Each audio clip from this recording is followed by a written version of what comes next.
Sunday, March 25th, 2012, and we're now officially in spring, and we've put the clocks forward as well. So now entering my favourite time of the year once again. Down in Knockholt, Kent, borders of London, Zone 6, the very last station that you can reach on an Oyster card, in this direction anyway. And we're undertaking Free Walk 7, a Knockholt circular, which is about 11.5–12 miles. It's a glorious day, a bit nippy at the moment, some cloud cover up there, but it's due to break, and we've got all the ingredients of a fine day's walking here. Plenty of bird song around, so let's get cracking. It's about 11:30 at the minute. I'm aiming to be on the 5:30 train. Just 2 minutes from the station, and entering this field straight away, apart from those parakeets that have just flown past. I hear the harbinger of spring up there, my first one this season I think, the chiff chaff.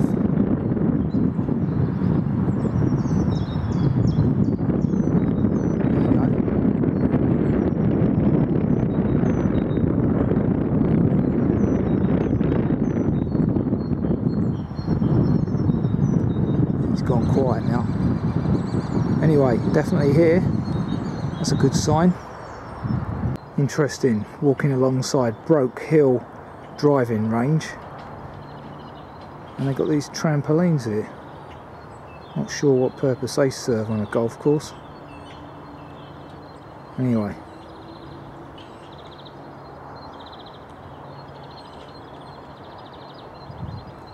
okay, there's the wooden bench over there mentioned in the text next to hole 8,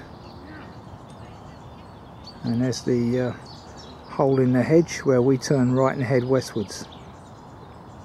Sun's coming out now, clearing away the mist, and all is well. In fact, I got that wrong. You don't go through the hole in the hedge, you turn right just before it, continue westwards with this high hedge on your left.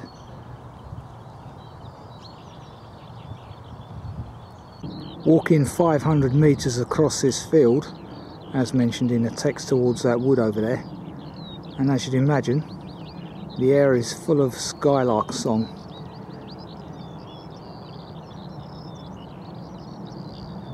As I hope you can hear.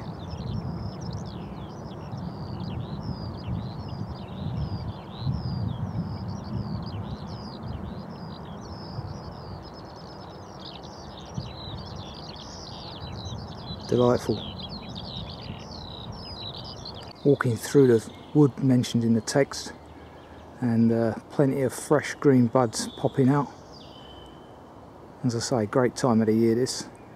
Small window, March to June, when everything's green and delightful.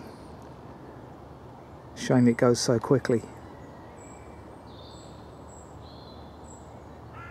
Bluebells will be out soon, no doubt. Another few weeks or so. You have evidence that this is indeed a bluebell wood. Remnants of a small white flower there. Not sure what that is, but I'm sure someone will tell me. Via YouTube, no doubt.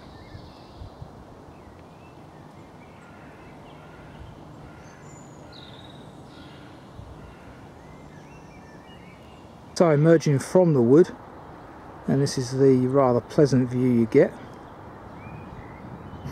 This is quite an interesting walk for Zone 6. Don't usually like walks so close to London, but this has got promise. There is the omnipresent sound of a motorway in the distance, but not too bad.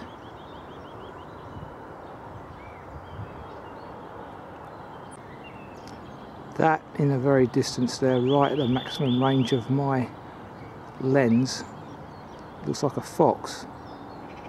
My eyesight's failing me now, so I can't quite make that out on the camera screen, but certainly looks like a fox. And in the background behind me you've got the warning note of a nuthatch. Yeah, that's a fox. See it moving its head now.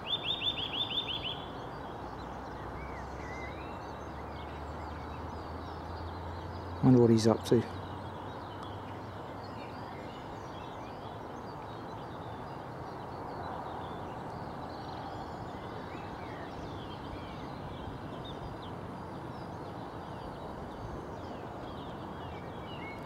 Interesting posture.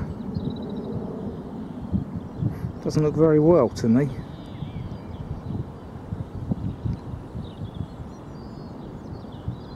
The eyes have it.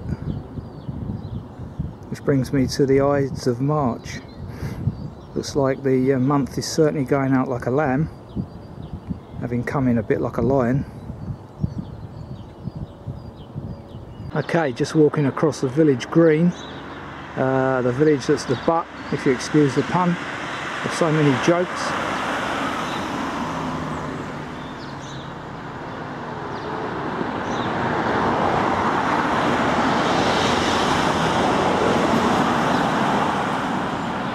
Onward journey is left up that lane. You can tell we're on the fringes of Kent by that Oast House designed building over there. Yeah, as I suspected, we're in the London Borough of Bromley.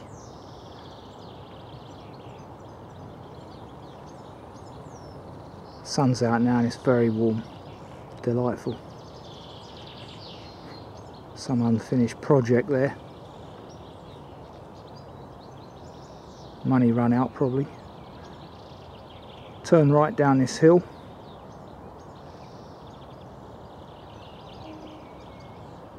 As the description for this walk indicated, certainly very rural for Zone 6. Okay, it seems to me you could walk down through the squeeze stile at the top of this road on your right before you hit the road. I've just walked down the road because that's what the text indicates, but clearly I think since the text was written there's now a little footpath down beside the road, which is probably safer, although this road is very quiet. And it comes out opposite this other squeeze stile mentioned in the text that you don't take. We carry on down the left here. Okay, second time I've encountered this police dog training area.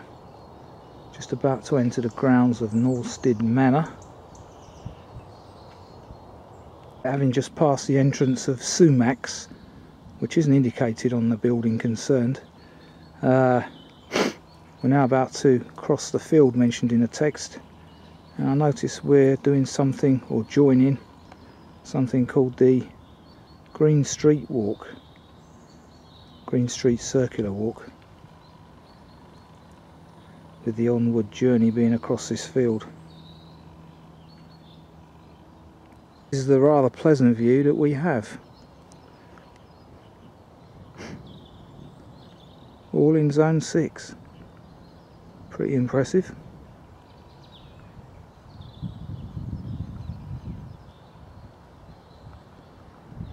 And you can see Metropolis over there on my right in the distance.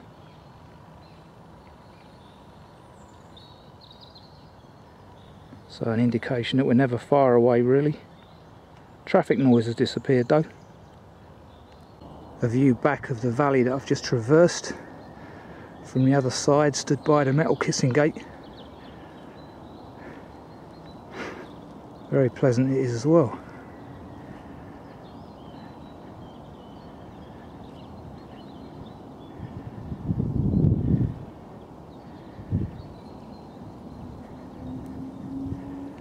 Well, there you go.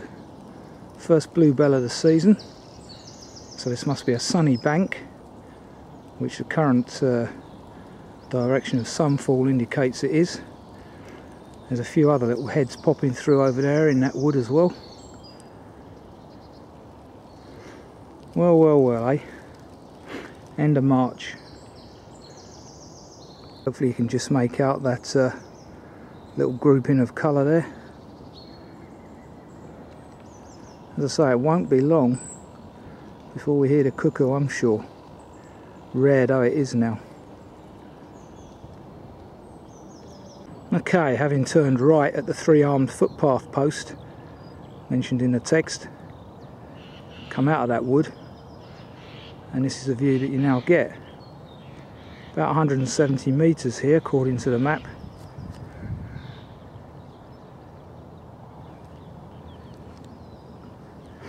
And we're walking between fields here. Plenty of jay chatter in the background. And there's the reason for the chatter. A buzzard. And I notice there's a number of parakeets still around. But that's why there's the commotion. Right at the maximum range of my camera, which is hence the handshake. Sorry about that.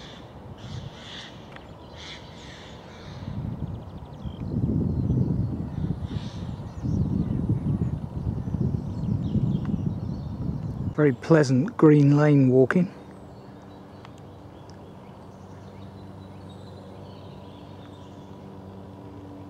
So 2.5 miles completed since Pratt's Bottom.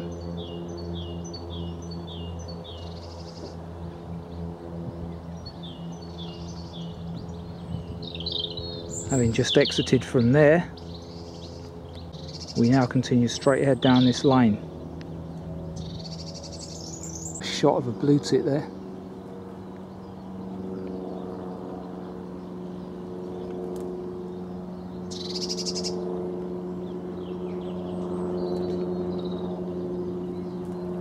Gone. So just prior to passing under the HV cables mentioned in the text, there you've got Metropolis on my right, and over here on the left, if my map reading's correct, I've got Cuckoo Wood.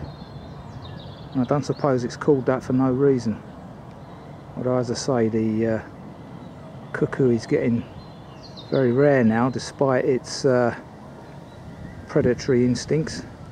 So it'll be interesting to see why they're not so commonplace now when Spring Watch returns to our screens, because they've tagged a few and are recording their progress back from Africa. Okay, the view, rather blighted by these transmission lines, towards Hazelwood from a point not far from Downe now, about 136 metres up here, and that's our onward direction. And you can probably hear the lines frying.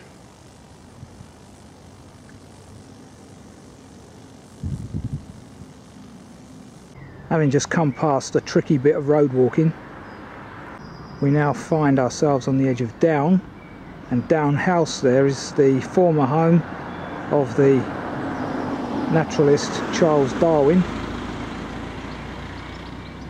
Just about to turn right here into Mill Lane. Okay, it's 1:15, been walking 2 hours, time for lunch I'd say.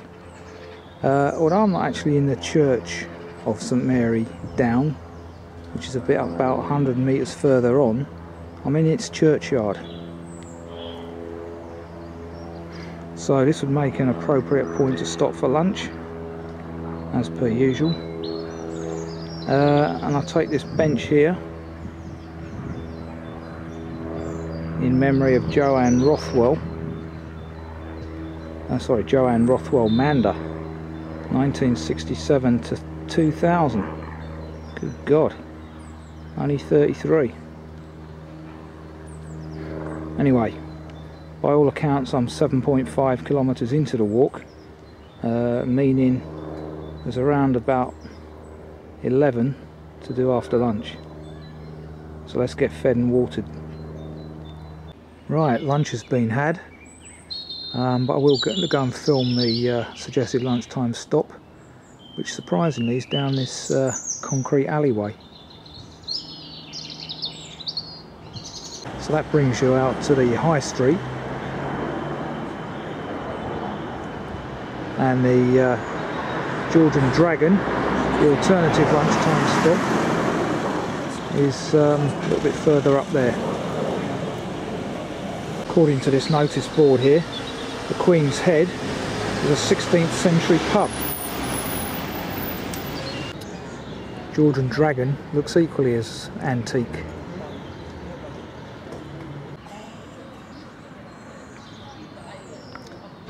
Sundial there is in memory of Darwin.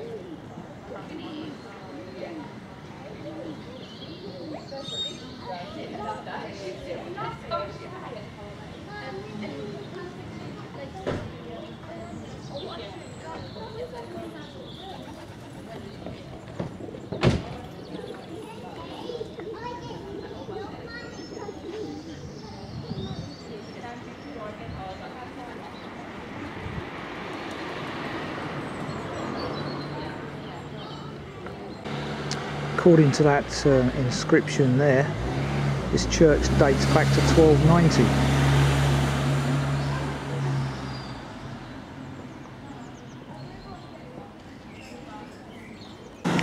Another one of those interesting village signs.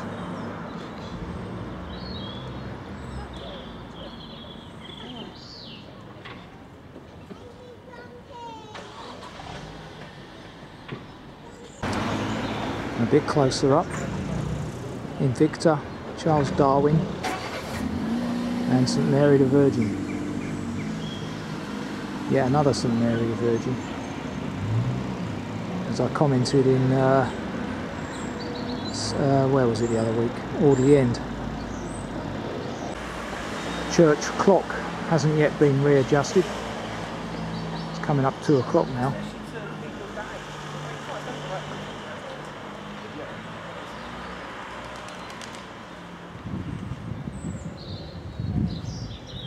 Well, this is pretty dire and a reflection of the times, but what used to be a village pond here has long since not been the case, as you can tell by all this grass that's filled it in. There's the water outlet that used to be. There's the old willow still there, but no pond. Just leaving Downe, and we're following the Leaves Green walk, which is this path ahead of us. Here we are at this 4-armed footpath marker, and there's a sign there indicating to Downe House, which I really ought to get a shot of, I guess. There's a busy farm on my left. So here we go, Darwin's house, fairly sumptuous. From another angle, English heritage maintained, I believe.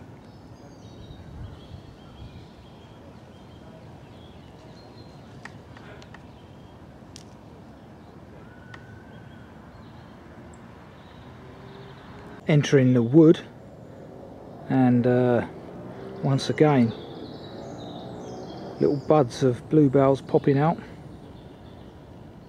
This is going to be a very fine walk to do in a few weeks' time, around about Easter I'd say, when this will be a mass of bluebells, and as I pointed out last year, delightful aroma no doubt. I can hear an annoying motorbike in the distance somewhere there. There's another one of those Corporation of London coal posts that we've seen before around this area as well, predominantly. Unfortunately, the noise is coming from over there, the other side of that field, which rather spoils a rather pleasant view. In fact, not bad view at all for Zone 6.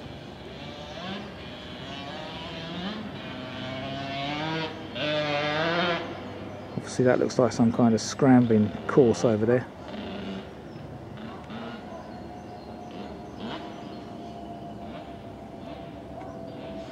Further view of the valley, and it is now a very delightful sunny spring afternoon.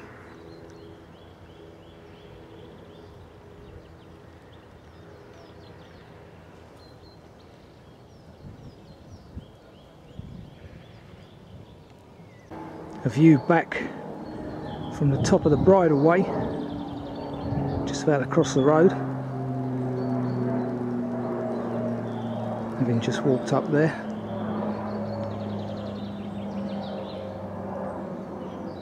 Looks like this waiting area has been the victim of storm damage fairly recently. Tell by a bit of saw in there that it's recent.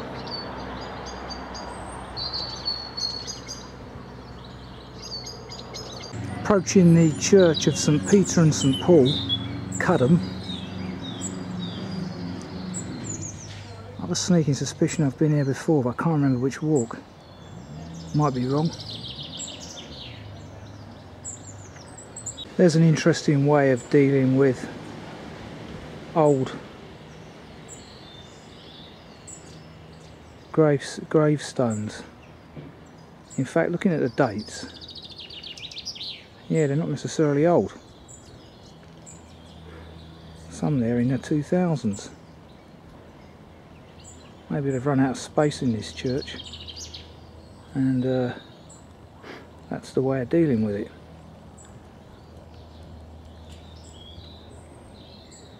Never seen that before.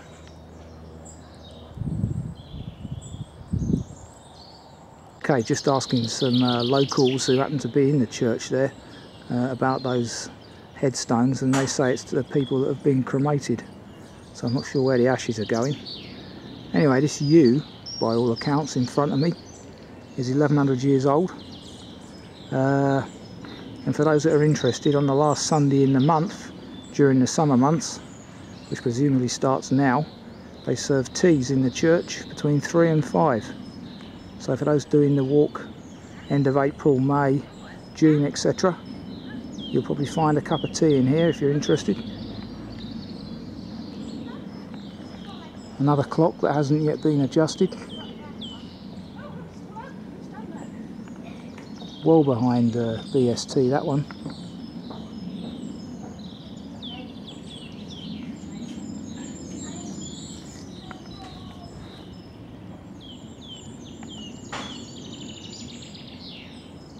The churchyard's so overgrown and rambling, they've even got sheep in here.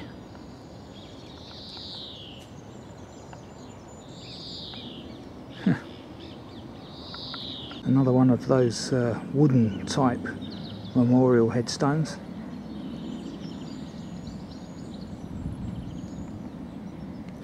Well, that's a rather interesting and very picturesque church, that. Delightful. Very eerie churchyard as well at night, I bet.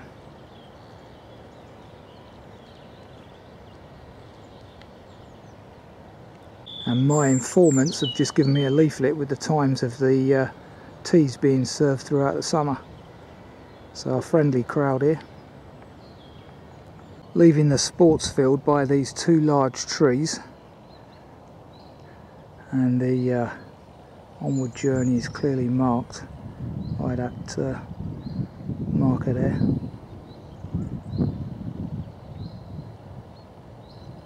Should be an enclosed footpath there.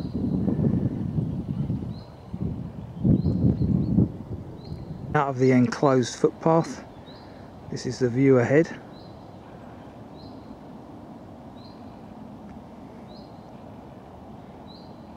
The text refers to crossing a stile to continue across the next field diagonally into its far corner, but obviously since the text was written, the hedgeroad's been pulled, unfortunately. Another loss of bird life respite. The view from a stile near Cackett's farm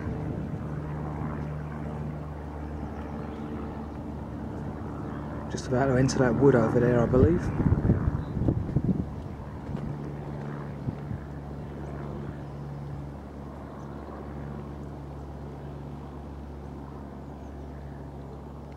Further views down the valley at Knockholt, which is nicely positioned up there on the hill. The second of these fallen trees I've encountered on this footpath walking up beside this wood. Could be a problem for the less able. Interesting name there. I notice that this one is commemorated to the millennium.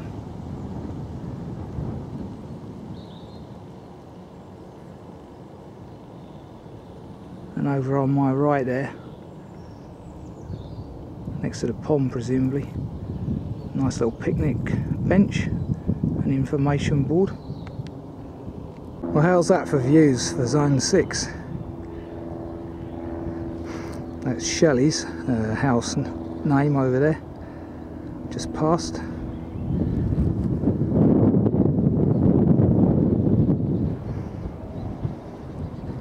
Pretty impressive, eh? Well, what an eyesore that is.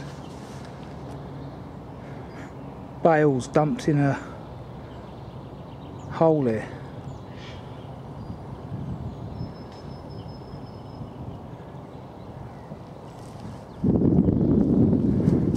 Lovely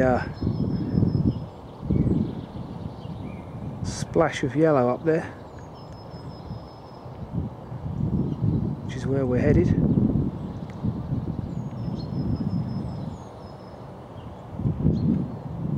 So the view from up here, nearly 200 metres high, not bad for the edge of London, in one of the London postcodes.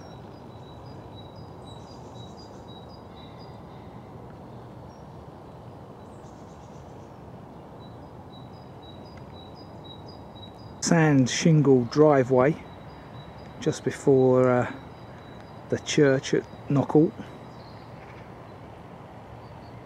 Delightful, eh? Ode to a daffodil.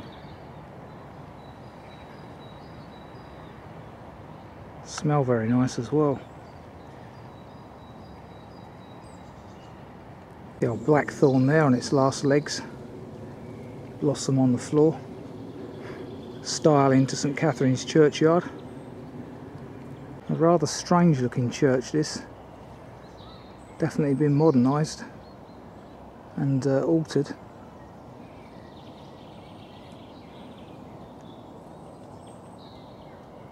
From another angle.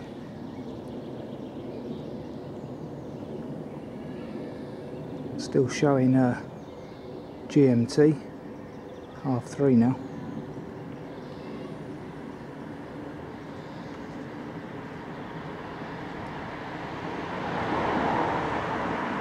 Now following a Shepherd Neame circular by the looks of it. Must be some kind of pub walk.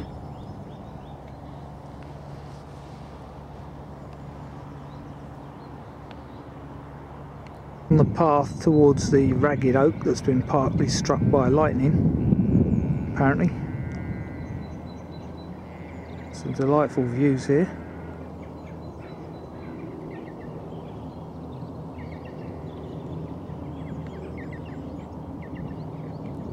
Views exiting the field boundary wood. Now it's interesting here because all the signs are pointing you right. So the text is telling us to go left and cross that lane down there under the mini pylons. So unless there's been a diversion since the text was written, soon find out. No, clearly there hasn't, because when you get over the stile you can see that there's clearly a path both directions. So let's get down this hill into that bottom left hand corner, hopefully find a stile. Well, guess we're in the London Borough of Bromley, eh? parakeets again in the distance. Been following me all day.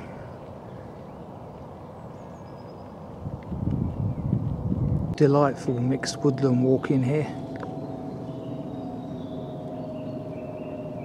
which in season is going to be full of bluebells, certainly next to this path anyway.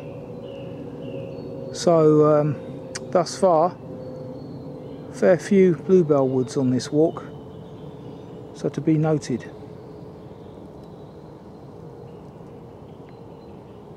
Okay, Perry's Lane, as mentioned in the text, is no longer signed. Signs disappeared, but I'm assuming that this is the fenced in path that we now follow, 220 metres along it. Seems the right place anyway. Little bit of pleasant road walking just now, very quiet like this one, no issues. Just exited the wood. I think it's Rushmore Hill Wood on the map, but I'm 100% certain about that.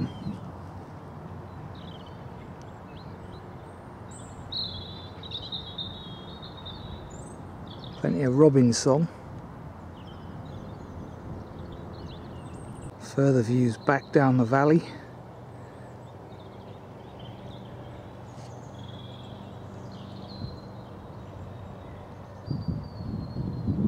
Further pleasant views down this valley.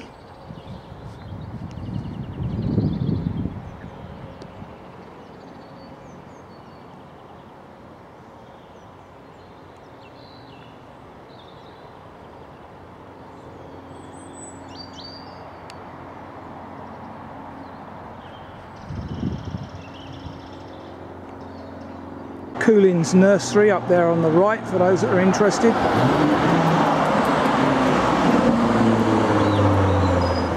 Otherwise the onward journey is straight ahead here across this busy road. Emerging from the wood at the end of Coulin's nursery, the markers are clearly visible in the distance there. I'm not going to get to 4:33 because it's 4:30 now, so it looks like I will be on the 5:33 as forecast, but possibly a bit of hanging around. So this time we do emerge from that hole in the hedge where I was earlier this morning. We turned off right that way, and we're back out next to hole number 8, and the onward journey is exactly the way I came, so that's pretty simple. Just as we come up to Knockholt station again, there's a fair bit of fungus on that tree.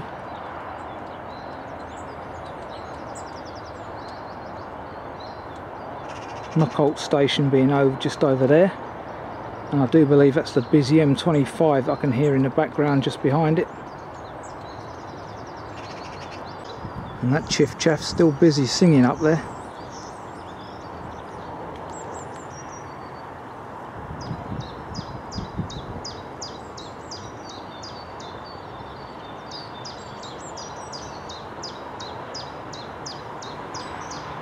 There you go.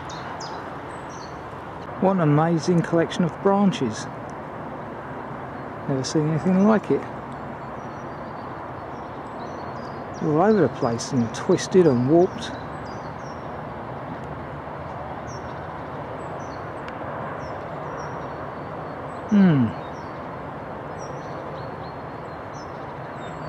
Okay, 5 o'clock and I'm back at Knockholt. Half hour wait now to the next train. That was a very pleasant walk, amazingly so, seeing as it's in zone 6, and I would suggest that that's a good walk if you need a fairly decent length walk that's close to London, and it would be very good in the bluebell season. So yeah, highly recommend that walk. A little bit of road walking involved, but quiet roads nonetheless. And you wouldn't really know that you're in zone 6, as I mentioned a couple of times during the commentary. So that's free walk 7 completed.